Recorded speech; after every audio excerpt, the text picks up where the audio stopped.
Welcome to Sinister States. I never believed in monsters.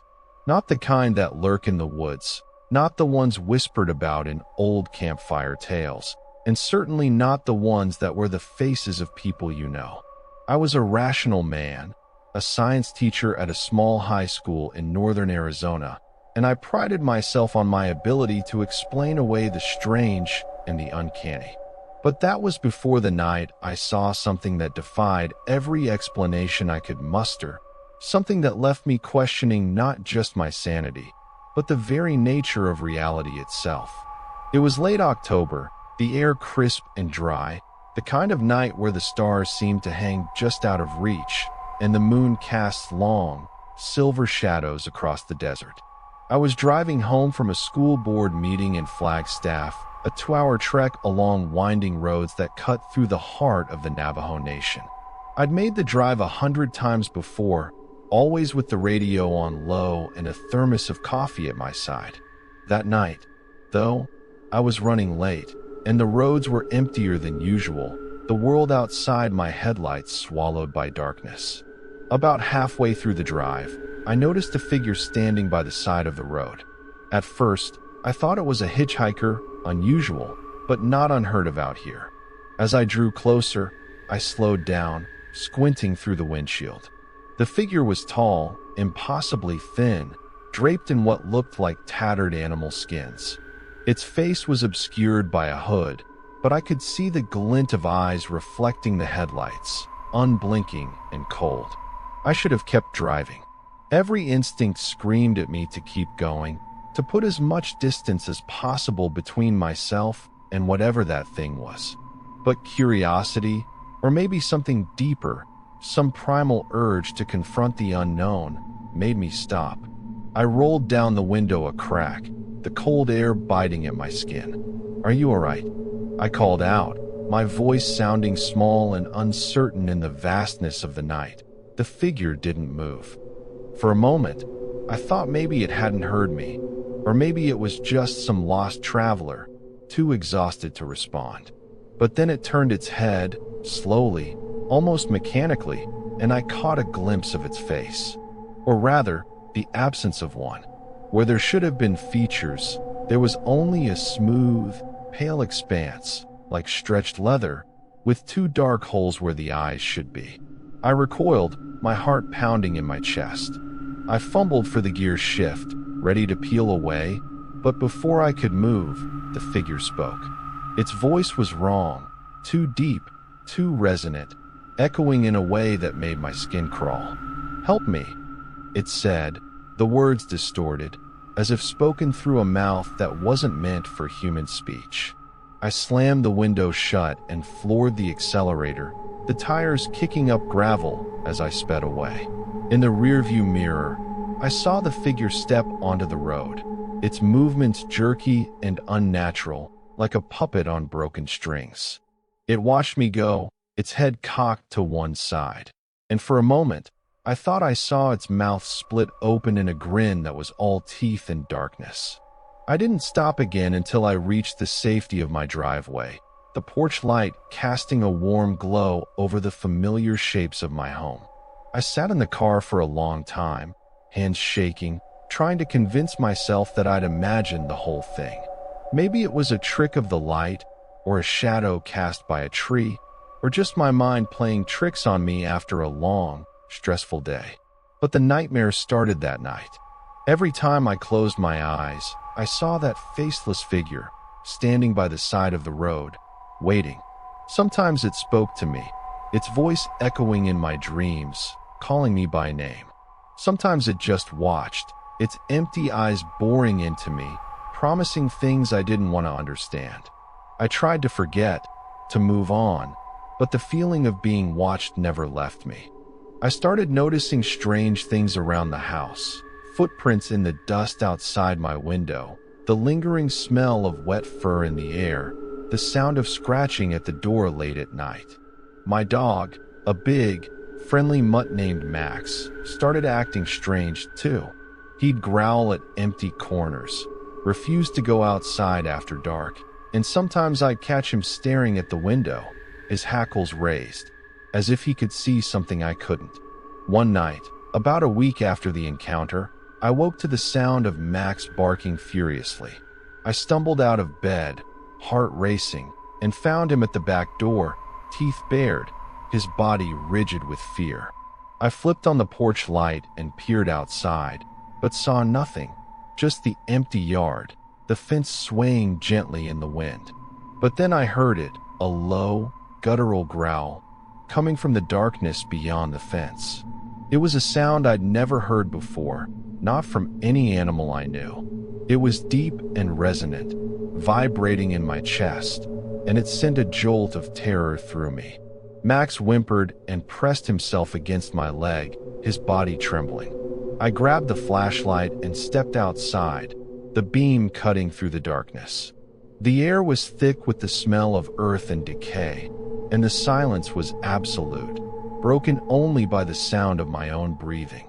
I swept the light across the yard, my heart pounding, and that's when I saw it. Two eyes, glowing in the darkness, watching me from just beyond the fence. They were too high off the ground to belong to any animal I knew, and they didn't blink. I felt a cold sweat break out across my skin as the eyes moved, gliding silently along the fence line, always just out of reach of the light. I backed slowly toward the house, never taking my eyes off the glowing orbs, and as I reached the door, I heard the voice again. "Help me," it whispered, so close I could feel the breath on my neck. I slammed the door and locked it, pressing my back against the wood, my heart racing. Max whimpered and licked my hand, his eyes wide with fear. I stayed up the rest of the night, every light in the house blazing, listening for any sign that the thing was still out there. The next morning, I found footprints in the dirt outside the fence, huge, misshapen prints, like nothing I'd ever seen before. They circled the yard, stopping just beneath my bedroom window, before disappearing into the desert that I called the local police. But they found nothing, no evidence of an intruder, no sign of any animal. They chalked it up to coyotes or maybe a bear, but I knew better. I started researching, desperate for answers, and that's when I stumbled across the stories of the Skinwalkers, creatures from Navajo legend, said to be witches who could take the form of animals or even people, wearing their skins like a disguise. The descriptions matched what I'd seen: the animal skins, the faceless mask, the unnatural movements. The more I read, the more convinced I became that what I'd encountered wasn't human, and it wasn't an animal. It was something else, something ancient and malevolent, something that had marked me in some way. I started carrying a pouch of white ash, as the legend suggested, and I never went out after dark. Max never fully recovered.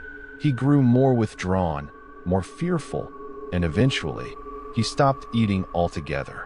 He died a few months later, and I buried him in the yard, under the old mesquite tree. I moved away not long after, unable to shake the feeling that I was being watched, that the thing from the road was still out there, waiting for me to let my guard down. I haven't seen it since, but sometimes, late at night, I hear that voice in my dreams, calling me back to the desert, promising things I don't want to understand. I don't tell this story to scare people or to make them believe in monsters. I tell it because I need to believe that I'm not alone, that others have seen what I've seen and survived. If you ever find yourself driving through the desert at night and you see a figure by the side of the road, don't stop. Don't look back. And whatever you do, don't listen when it calls your name. My grandmother used to say that the land remembers.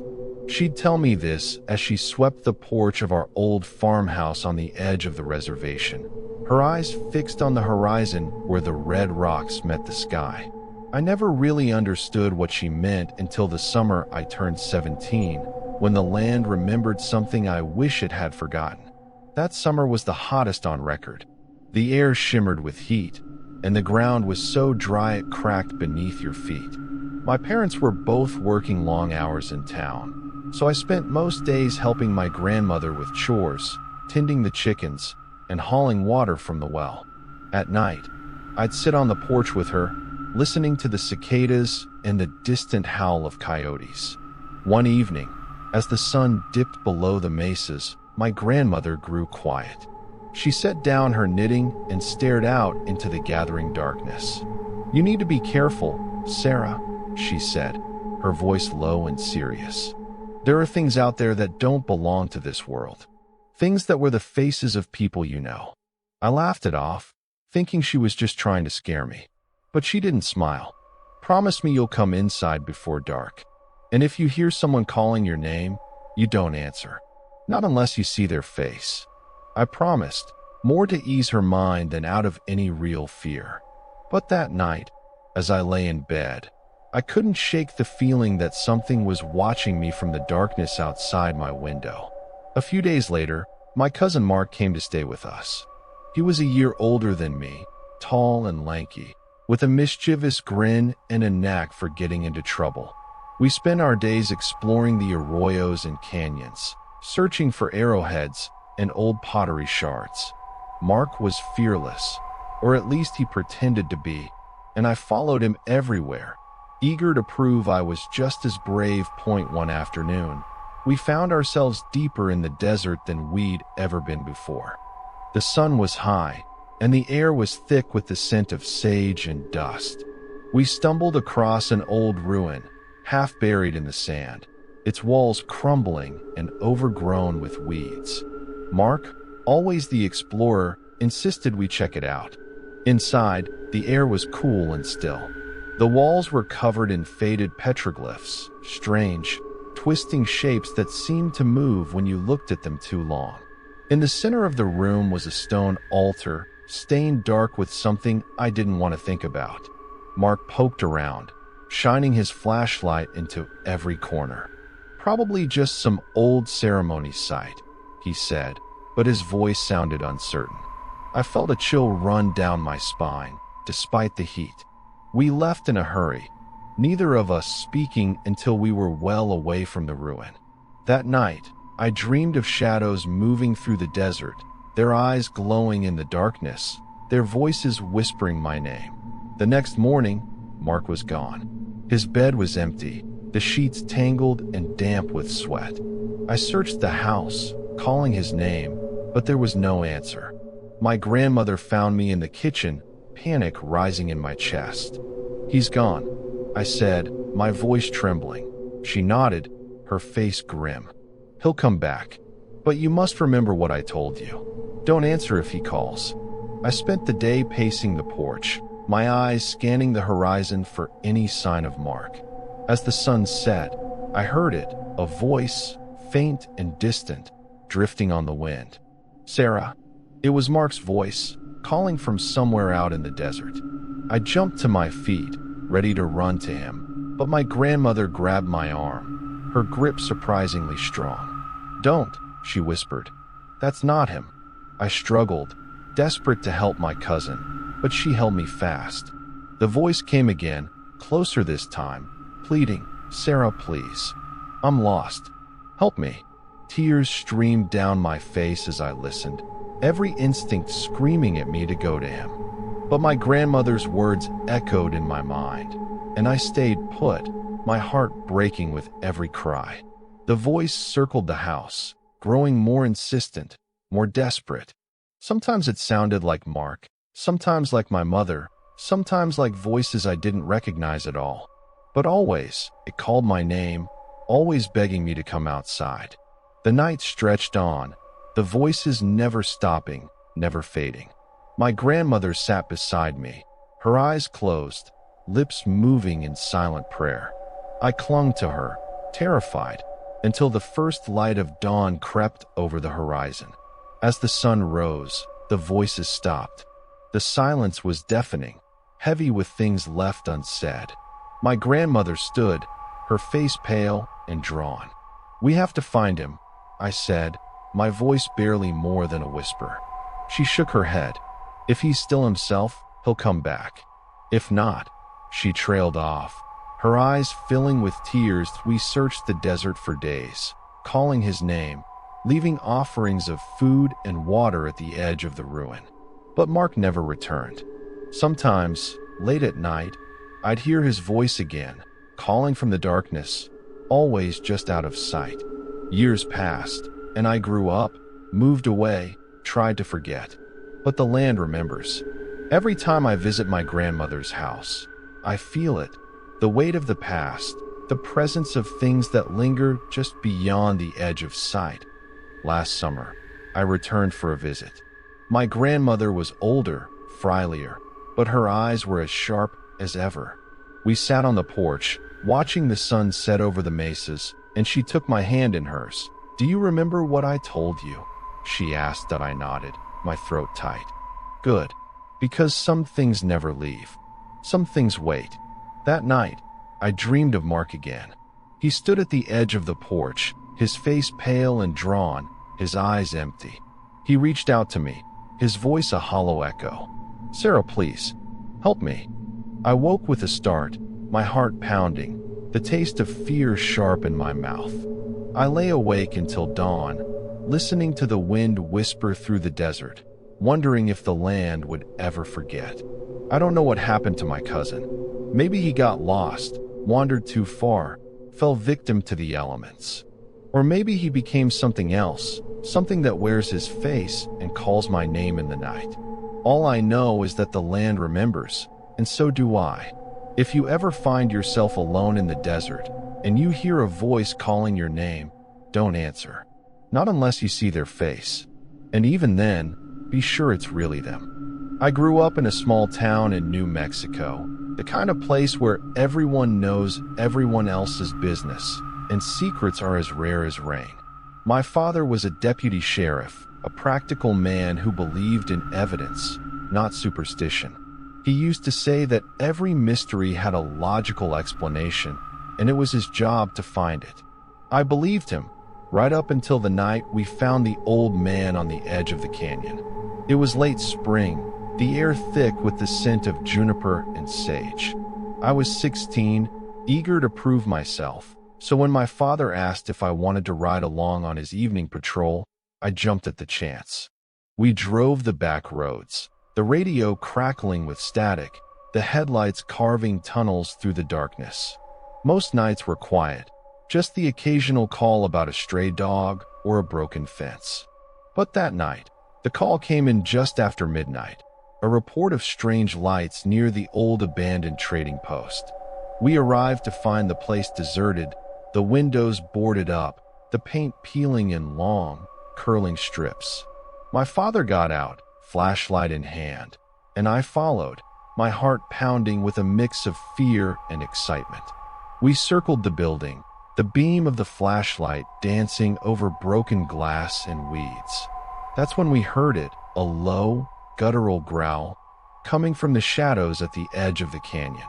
My father motioned for me to stay back, but I crept after him, curiosity getting the better of me. We found the old man crouched by the edge of the cliff, his back to us, his body wrapped in a filthy blanket. He was muttering to himself, rocking back and forth, his hands clawing at the dirt. My father approached cautiously, his voice calm and steady. "Sir, are you all right? Do you need help?" The old man didn't respond. He just kept rocking, his muttering growing louder, more frantic.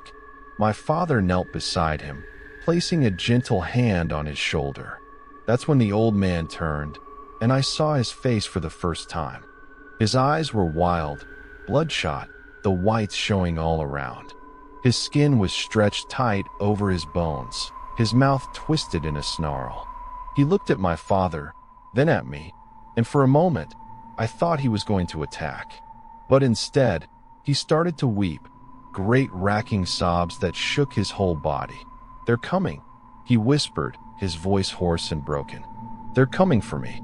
My father tried to reassure him, but the old man just shook his head, his eyes darting to the darkness beyond the canyon. "You don't understand," he said. "They were your face. They were your skin. They're not people. Not anymore." We managed to coax him into the patrol car, and my father radioed for an ambulance. As we waited, the old man clung to my arm, his grip surprisingly strong. "Don't let them take me," he pleaded. "Don't let them in." The ambulance arrived, and the paramedics loaded him onto a stretcher. As they drove away, I watched the taillights disappear into the night, a sense of unease settling over me. My father tried to brush it off.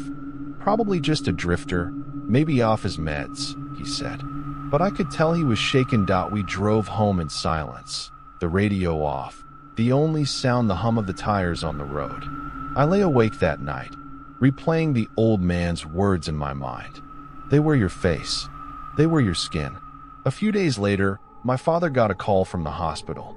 The old man had disappeared. 1 minute he was there, strapped to the bed, the next he was gone. The staff said it was impossible. No one had seen him leave, and the security cameras showed nothing but static during the time he vanished. That's when the strange things started happening. It began with the animals. Dogs and cats went missing, their owners finding only tufts of fur and strange, twisted tracks in the dirt. Then people started reporting sightings of figures moving through the fields at night, tall, thin shapes that moved with unnatural speed, their eyes glowing in the darkness. My father dismissed the stories as hysteria, the result of too many scary tales and not enough sleep. But I could see the worry in his eyes, the way he double-checked the locks at night, the way he kept his service revolver close at hand. One night, I woke to the sound of scratching at my window. I sat up, heart pounding, and peered through the glass. At first, I saw nothing but my own reflection, pale and wide-eyed in the moonlight. But then the reflection moved, even though I hadn't. It smiled at me, a slow, unnatural grin that stretched too wide, showing too many teeth. I stumbled back, tripping over my desk chair, and the reflection vanished. I ran to my father's room, breathless and shaking. He searched the yard, but found nothing, no footprints, no sign of anyone or anything. After that, I started seeing things out of the corner of my eye, shapes moving in the shadows, faces peering at me from the darkness. I stopped sleeping, too afraid of what I might see if I closed my eyes. One evening, my father came home late, his uniform torn, his face pale and drawn. He wouldn't talk about what had happened, but I saw the scratches on his arms, the way his hands trembled as he poured himself a drink. That night, he sat me down at the kitchen table, his eyes haunted. "You need to be careful," he said. "If you see someone you know, and they're acting strange, you come find me. Don't go anywhere alone. And whatever you do, don't let them in." I nodded, too scared to ask what he meant. A week later, my father disappeared. He left for work one morning and never came home. The sheriff's department searched for days, combing the fields and canyons, but found no trace of him. The only clue was his patrol car, abandoned on the side of the road, the driver's door hanging open, the keys still in the ignition. I moved in with my aunt after that, too afraid to stay in the house alone. But the nightmares followed me, dreams of faces that weren't quite right, voices that sounded almost familiar, but not quite. Sometimes, late at night, I hear someone knocking at the door. When I look through the peephole, I see my father standing on the porch, his uniform neat, his face calm. He calls my name, his voice soft and pleading, but I remember what he told me. "Don't let them in." I don't know what happened to my father, or the old man, or any of the others who disappeared that spring. Maybe they got lost, wandered too far, fell victim to the elements. Or maybe they became something else, something that wears their faces and calls my name in the night. All I know is that some mysteries don't have logical explanations. Some things can't be solved with evidence and reason. Some things are older than the land itself, and they don't care if you believe in them or not. That if you ever find yourself alone at night, and you hear someone you love calling your name, be careful. Look twice. Make sure it's really them. And if you see a smile that's just a little too wide, or eyes that don't quite blink, lock the door and wait for morning. I was never one to believe in the supernatural. My upbringing was rooted in logic, in the tangible world of facts and figures. I worked as a wildlife biologist, spending months at a time in the field, tracking animal populations and studying migration patterns. The wilderness was my home, and I trusted what I could see, hear, and touch. But there are things in the wild that don't fit into any field guide. Things that make you question everything you thought you knew. It was the summer of 2015, and I'd been assigned to a remote section of the Colorado Plateau, tasked with monitoring a herd of pronghorn antelope. The area was vast and empty, a patchwork of red rock canyons and sagebrush flats, bordered by the reservation to the south. I set up camp near a dry wash, miles from the nearest road, and settled into the routine of early mornings and long, hot days. The first week passed without incident. I tracked the herd, recorded data, and spent my evenings watching the sun set over the mesas. But as the days wore on, I started to notice strange things, tracks in the dust that didn't match any animal I knew. The feeling of being watched, the sense that something was moving just beyond the edge of my vision. One night, as I sat by the campfire, I heard a sound that made the hair on the back of my neck stand up. It was a voice, faint and distant, calling my name. At first, I thought it was the wind, or maybe a trick of the mind brought on by too many days alone. But the voice came again, closer this time, unmistakably human that I grabbed my flashlight and scanned the darkness, my heart pounding. The voice called out again, pleading, desperate. Help me. Please, help me. I hesitated, torn between the urge to help and the instinct to stay put. I'd heard stories from the locals, tales of skinwalkers, witches who could take the form of animals or people who lured travelers into the darkness. I'd always dismissed them as superstition, but now, alone in the wilderness, I wasn't so sure. The voice came again, closer still. I shone my light into the trees, and that's when I saw it, a figure standing at the edge of the firelight, tall and thin, draped in tattered clothing. Its face was hidden in shadow, but its eyes glowed with a pale, unnatural light. I called out, asking if they were hurt, if they needed help. The figure didn't respond. It just stood there, watching me, its head cocked to one side. I felt a chill run through me. Despite the heat of the fire, slowly, the figure stepped forward into the light. Its movements were jerky, unnatural, as if it was unused to walking on two legs. As it drew closer, I saw that its skin was mottled and stretched, its features twisted and wrong. Its mouth hung open, revealing rows of sharp, broken teeth that I stumbled back, tripping over my pack, and the figure stopped, its head snapping toward me with a sudden, predatory motion. It let out a low, guttural growl, a sound that was both animal and human, and then it turned and vanished into the darkness. I spent the rest of the night huddled by the fire, every muscle tense, listening for any sign that the thing had returned. When dawn finally broke, I packed up camp and moved to a new location, miles away from the wash. But the feeling of being watched never left me. I started finding strange things around my new camp, animal bones arranged in patterns, tufts of fur tied to the branches of trees, the lingering smell of rot in the air. At night, I heard footsteps circling the tent, the sound of something large moving through the brush. One morning, I woke to find the tracks again, huge, misshapen prints, half human, half animal, circling the camp. I followed them for a while, but they always disappeared into the rocks, as if whatever made them could simply vanish at will. I tried to focus on my work, but the sense of unease grew with each passing day. I started sleeping with my rifle close at hand, jumping at every sound, every shadow. The wildlife I was supposed to be studying seemed to sense it too. The pronghorn grew skittish, the birds fell silent, and even the coyotes kept their distance. One evening, as the sun dipped below the horizon, I heard the voice again.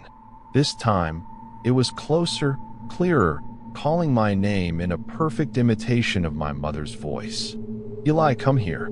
I need you." My mother lived hundreds of miles away, but for a moment, I was tempted to answer, to step into the darkness and follow the sound. But something held me back, a memory of an old story told by a Navajo friend about creatures that could mimic the voices of loved ones to lure you away. That I stayed by the fire, clutching my rifle, and the voice grew angry, its tone shifting from pleading to mocking. "Eli, come here. Don't you love me?" I covered my ears, trying to block out the sound, but it echoed in my mind, relentless and cruel. Eventually, it faded, replaced by the silence of the desert night.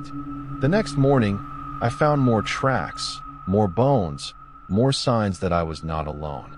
I radioed my supervisor, asking to be reassigned, but he told me to stick it out, that it was probably just nerves. That night, the thing came back. That I woke to the sound of something scratching at the tent, the fabric trembling with each scrape. I lay perfectly still, barely breathing, as the scratching grew more frantic, more desperate. Then, suddenly, it stopped. I waited, heart pounding, listening to the silence. Then I heard it, a low, guttural growl, right outside the tent. I reached for my rifle, my hands shaking, and unzipped the flap just enough to peer outside. The figure stood at the edge of the camp, its eyes glowing in the firelight. It smiled at me, a slow, unnatural grin, and then it spoke, its voice a perfect imitation of my own. "Eli, come out. It's safe." I fired a shot into the air, and the thing vanished, moving faster than anything I'd ever seen. I spent the rest of the night awake, every nerve on edge, waiting for it to return. When dawn broke, I packed up camp and hiked out, leaving behind my research, my equipment, everything.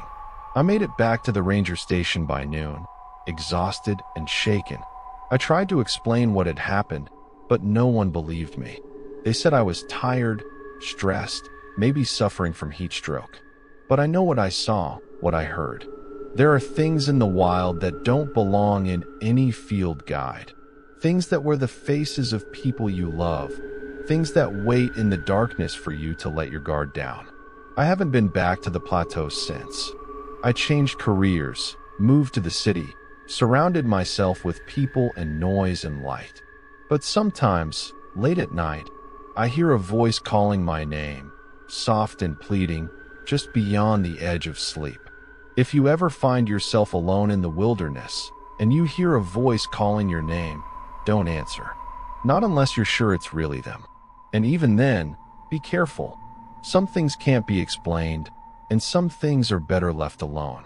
I was a park ranger for nearly a decade, stationed at a remote outpost in the Four Corners region, where the borders of Arizona, New Mexico, Utah, and Colorado meet. The land out there is old, older than the roads, older than the towns, older than the stories people tell around their fires. I'd heard those stories, of course. Every ranger does. But I always thought of them as just that, stories. Until the night I learned otherwise. It was late autumn, the kind of night when the wind howls through the canyons and the stars seem to shiver in the cold. I was on the late shift, patrolling the back trails after a report of illegal campers near the old petroglyph site. The moon was high, casting everything in a pale, ghostly light. My radio crackled with static, but there were no new calls, no voices but my own. I parked my truck at the trailhead and set out on foot, flashlight in hand, boots crunching over frost-hardened ground. The air was sharp, filled with the scent of juniper and distant wood smoke. I followed the trail for half a mile, scanning for signs of a camp, ashes, footprints, the glint of a tent in the moonlight. But the only tracks I found were animal, deer, coyote, the occasional rabbit. I was about to turn back when I heard it, a voice, faint and wavering, drifting through the trees. It was a woman's voice, calling for help. I froze, every instinct on high alert. The voice came again, closer this time, pleading, desperate. "Please, is anyone there? Help me." I called out, identifying myself as a ranger, and the voice answered, sounding relieved. Over here. Please, I'm hurt. I left the trail, pushing through the brush, my flashlight cutting through the darkness. The voice led me deeper into the woods, always just ahead, always just out of sight. I called out again, but the only answer was the wind. The figure stood at the edge of the camp, its eyes glowing in the firelight. It smiled at me, a slow, unnatural grin, and then it spoke, its voice a perfect imitation of my own. Eli, come out. It's safe. I fired a shot into the air, and the thing vanished, moving faster than anything I'd ever seen. I spent the rest of the night awake, every nerve on edge, waiting for it to return. When dawn broke, I packed up camp and hiked out, leaving behind my research, my equipment, everything.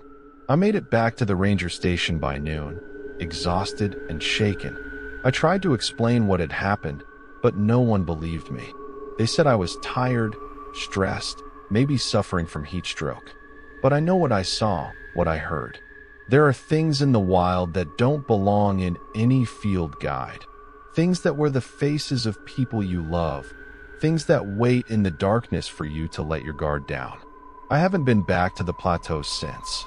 I changed careers, moved to the city, surrounded myself with people and noise and light.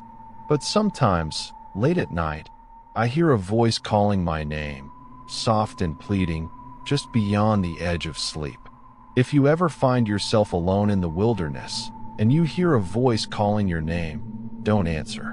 Not unless you're sure it's really them. And even then, be careful. Some things can't be explained, and some things are better left alone. The next day, I returned to the clearing with 2 other rangers. We found no sign of the woman, no footprints, no blanket, nothing but a circle of dead grass where she'd crouched. The other rangers joked about ghosts and skinwalkers, but I could see the fear in their eyes. After that night, I started hearing stories from the locals, stories of people who'd gone missing, of voices calling in the night, of figures seen at the edge of the woods, wearing the faces of loved ones. I listened, and I believed. I never patrolled alone after dark again. I kept to the main trails, stayed close to the station, and ignored any voices I heard in the night. But sometimes, when the wind is just right, I hear her calling my name, soft and pleading, just beyond the edge of the light. If you ever find yourself alone in the woods, and you hear a voice calling for help, be careful. Some things were the faces of those you love, but they are not what they seem. Trust your instincts. Stay in the light. And whatever you do, don't follow the voice into the darkness. If you've made it this far, you're probably feeling the same chill that's haunted every person who's ever come face to face with the unknown. Maybe you're sitting in a well-lit room, or maybe you're listening in the dark, the shadows in the corners of your vision suddenly feeling a little deeper, a little more alive. That's the power of stories like these. Their roots run deep, not just in the land, but in the minds of everyone who's ever wondered what might be waiting just beyond the edge of the firelight. The truth is, the legends of skinwalkers aren't just old tales told to frighten children or keep travelers from wandering too far at night. They're warnings, passed down through generations, shaped by the experiences of people who have seen things they can't explain, who have felt the weight of eyes watching from the darkness, who have heard voices that sound like family, but carry something cold and hungry beneath the surface. These stories are more than entertainment. They're survival guides, reminders that not everything in this world can be understood, and not every danger can be seen. What's most unsettling is how ordinary these encounters begin. A drive home on a lonely road, a summer spent with family, a night in the wilderness, or a routine patrol through familiar woods. The people in these stories weren't looking for trouble. They weren't chasing legends or seeking out the supernatural. They were just living their lives, trusting in the safety of routine, until something stepped out of the shadows and changed everything. Maybe that's why these stories linger long after the telling, because they remind us that the world is bigger, stranger, and more mysterious than we want to believe. That sometimes the things we dismiss as superstition or folklore are rooted in real fear, real experience, and real danger. And that sometimes the only thing standing between us and the unknown is a locked door, a circle of light, or the memory of a warning whispered by someone who's seen too much. If you're listening to this and thinking, that could never happen to me, remember that so did everyone in these stories.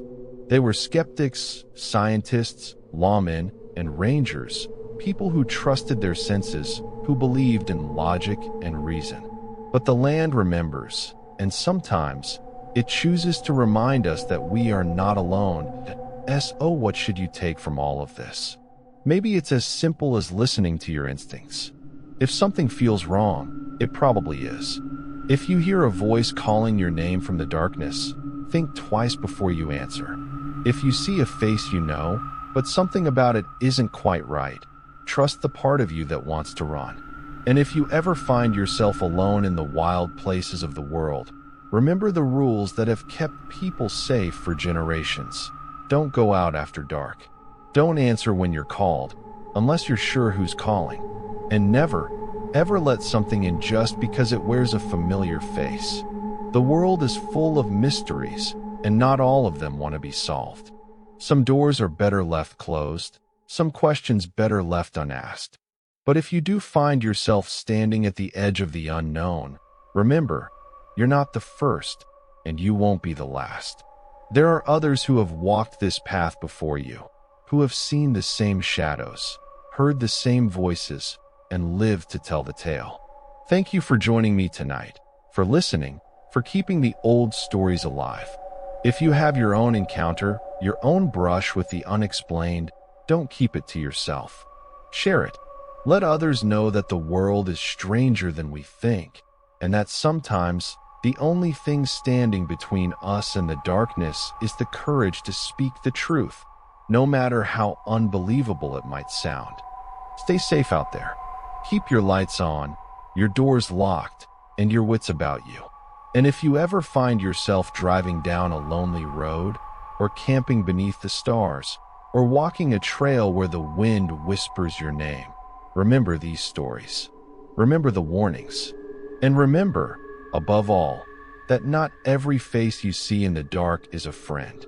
Until next time, sleep well if you can.